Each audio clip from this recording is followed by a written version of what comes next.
Hello, good morning po. Isang mapagpalang umaga po sa inyong lahat.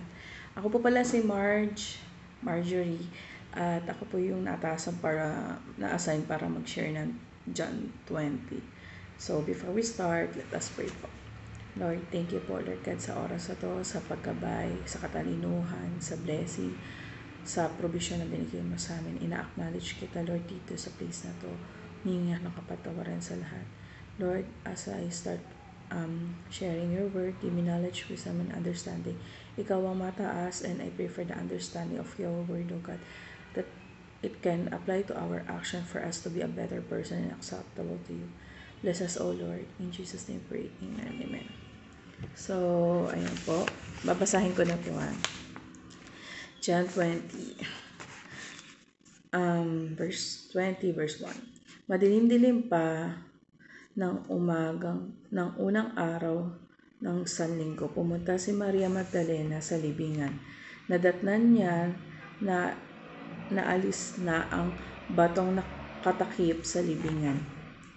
Dahil dito, patakbo siyang pumunta kay Simon Pedro at sa alagad na mahal ni Jesus at sinabi sa kanila, kinuha nila ang Panginoon mula sa libingan at hindi namin alam kung saan siya nilagay. Sina Pedro at ang nasabing alagad ay nagpunta sa libingan. Kapwa sila tumakbo, ngunit si Pedro ay naunahan noong isa. Yumuko ito at sumilip sa loob ng libingan, ngunit hindi pumasok. Nakita niyang nakalagay doon ang mga telang lino. So, sa verse 1 to 5, ito po yung explanation ko doon. Pumunta daw si Maria Magdalena para i-check yung bangkay ni Jesus dun sa tomb kung saan siya nakalibing. After ng crucifixion to And tapos, nadatnan niya bukas yung pintuan doon sa tomb. Taka siya, tapos tumakbo siya kay Simon doon sa isa pang disciples para sabihin na wala yung katawan ni Jesus doon. Then, verse 6, nang dumating si Simon Pedro, tuloy-tuloy itong pumasok sa libingan at nakita nito ang mga telang lino at ang panyong ibinalot sa ulo ni Jesus. Ang panyong ay hindi kasama ng mga telang lino, kundi hiwalay na nakatiklop sa isang tabi. Pumasok din ang alagad na unang dumating at nakita niya ito at siya'y naniwala.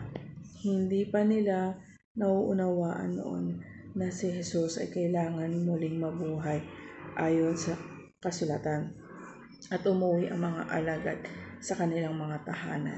So, sa verse 6 to 10 naman, dumating na nga si Simon sa tomb para i-check kung totoo nga yung sinabi ni Maria. Nakita ni Simon mismo with his own naked eye na wala talaga doon yung katawan ni Jesus. Pero, actually aware naman si Magdalena siya kasi Simon doon na babalik si Jesus. Kasi yun yung nakasulat sa aklat Tapos bumalik sila after nyo makita na wala nga doon, nagkantay sila, then bumalik sila doon sa kanya-kanya ng bahay. Then verse 11, nagpakita si Jesus kay Maria Magdalena. Si Maria ay nakatayong umiiyak sa labas ng libingan. Habang umiiyak ay yumuko siya at sumilip sa loob. May nakita siyang dalawang anghel na nakadamit ng puti at nakaupo sa pinaglagay ng bangkay ni Jesus. Ang isa sa gawing ulunan at ang isa'y na may sa paanan. Tinanong nila si Maria, babae, bakit ka umiiyak? Sumagot siya, kinuha nila ang aking Panginoon at hindi ko alam kung paano siya inilagay at kung saan siya inilagay. Pagkasabi nito'y napalingon siya at nakita niya si Jesus na nakatayo roon. Ngunit hindi niya nakilalang si Jesus iyon. Tinanong siya ni Jesus, babae, bakit ka umiiyak? Sino ang hinahanap mo? Then, dun po sa verse 11 to 15, sobra yung bighati at saka yung kalungkutan dito ni Maria Magdalena yung during ng death ni Jesus. During yung death time ni Jesus. Pero isa siya sa mga una talagang naka-experience na makakausap ng angel. May angel na nagbabantay dun sa tomb ni Jesus Isa dun sa dun sa pwesto ng ulunan niya, tapos dun sa may pwesto na may paa. Tapos, tinanong si Maria nung isang angel, bakit siya umiiyak? Habang umiiyak daw si Maria, sumagot siya, wala kasi daw yung katawan ni Jesus. Kasi si Jesus, di ba yun yung teacher nila that time? And then, tapos, si Jesus, bigla daw siyang nag-appear in physical appearance. Like, in body talaga. Tapos, biglang sumagot si Jesus na sino hinahanap mo? Yun nga yung sense of humor din kasi parang, di ba, sino hinahanap mo? Parang bulogo. Sino hinahanap mo? Tapos, ayun, yung sense of humor dito is that, napagkamalan ni Maria si Lord. Pero sa pa to doon sa verse 15, yung akala ni Maria, ang kausap niya ang hardinero, kaya't sinabi niya, Ginoo, kung kayo po ang kumuha sa kanya, pakituro nga po ninyo sa akin kung saan ninyo siya nilagay at kukunin. So, yun yung sense of humor doon na napagkapalan sa sobrang hindi lost siguro ni Maria Magdalena, hindi niya namukaan si Lord na tipong napagkamalan pa niyang hardinero to. Tapos tinanong niya kung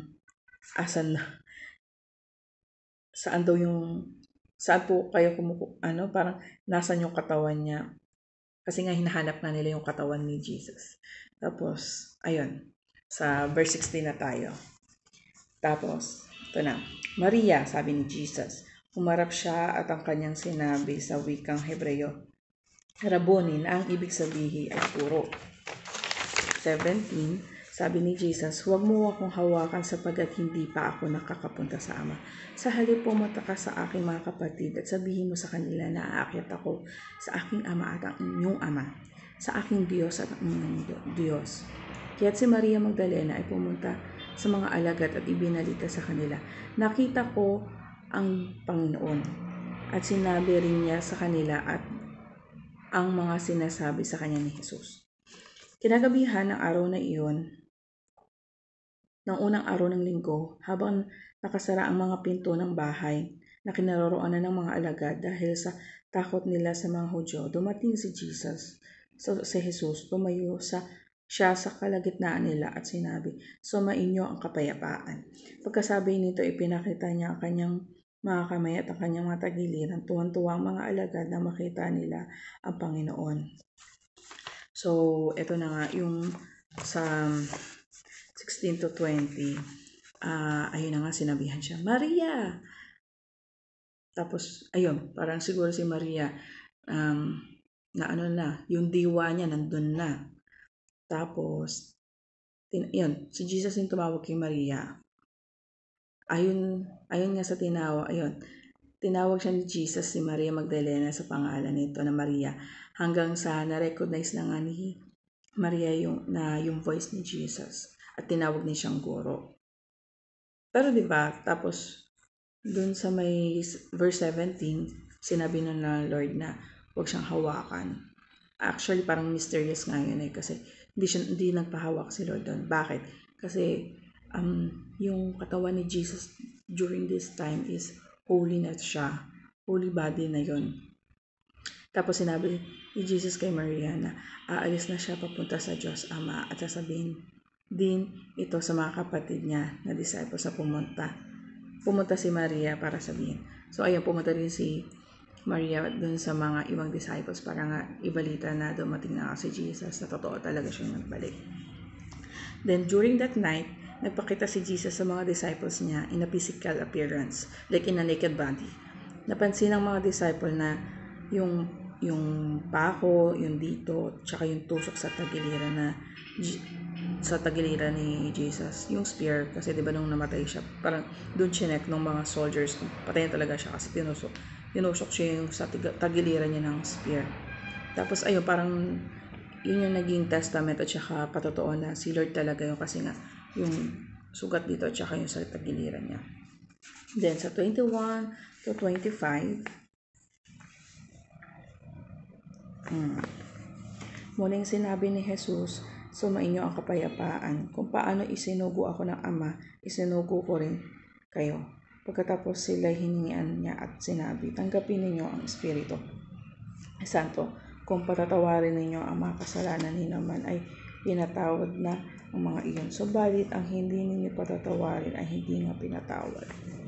Ngunit si Thomas, na tinatawag na kambal at kabilang sa 12 ay wala roon na dumasting si Jesus. Kaya't sinabing sa kanya ng ibang mga alagad, nakita namin ang Panginoon.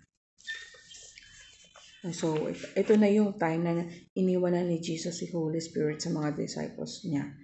Pero ang condition nun ay dapat may puso mapagpatawad. Kasi nga naman, di ba, God is holy. So, kailangan, let's check our heart. So, yun yung parang condition na binigay ni Lord.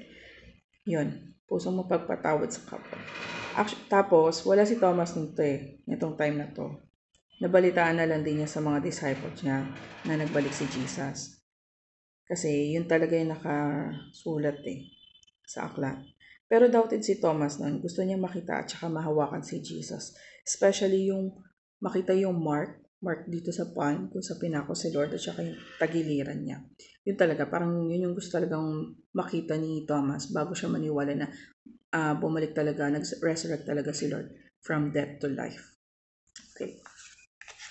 And then for the 27 verse, makalipas ang isang linggo, muling nagtipon sa loob ng bahay ang mga alagad at kasama nila si Thomas. Nakasara ang mga pinto, ngunit pumasok si Jesus, tumayo sa kalagitnaan nila, sinabi, sumainyo ang kapayapaan. At ang sinabi niya kay Thomas, ilagay mo ang iyong daliri dito.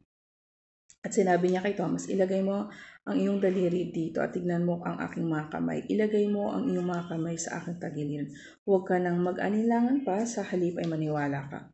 Sumagot si Thomas, Panginoon ko at Diyos ko. Sinasabi sa kanya ni Jesus, naniniwala ka na ba dahil sa nakita mo ako? Pinagpala silang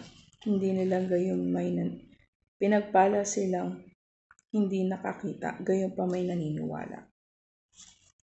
Marami pang mga himalang ginawa si Jesus na nasaksihan ng mga alagad na hindi nakasulat sa aklat na ito. Ngunit ang mga nakasulat dito ay isinulat upang sumampalataya na si Jesus ay si Kristo ang anak ng Diyos at sa pagsampalatayang iyon ay magkaroon kayo ng buhay sa pamamagitan niya. So, ayun na nga. Diba?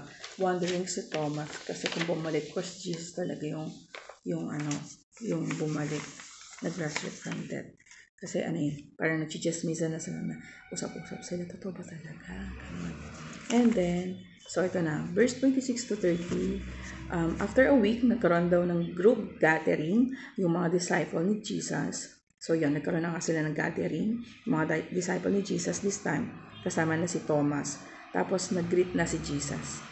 Parang nag-abir siya doon, sinabi niya, sumainyo ang kapayapaan at tumayo sa gitna si Jesus.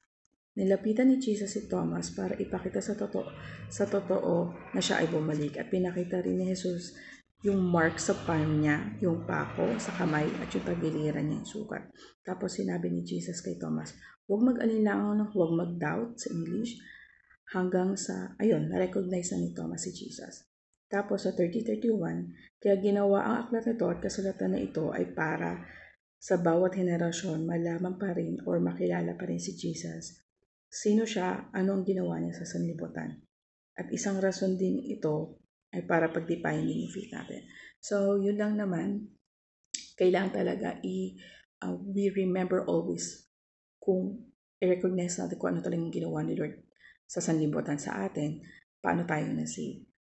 Kasi ang dami talagang miracles and up to now, in our present time, He's the same yesterday, tomorrow, and yesterday. You just have to linger to His word. Ito lang kasi talaga yung magiging sandigan natin. So, yun lang po yung masashare ko for today. Maraming salamat po sa oras niyo. God bless us all. Thank you, Lord. Praise you.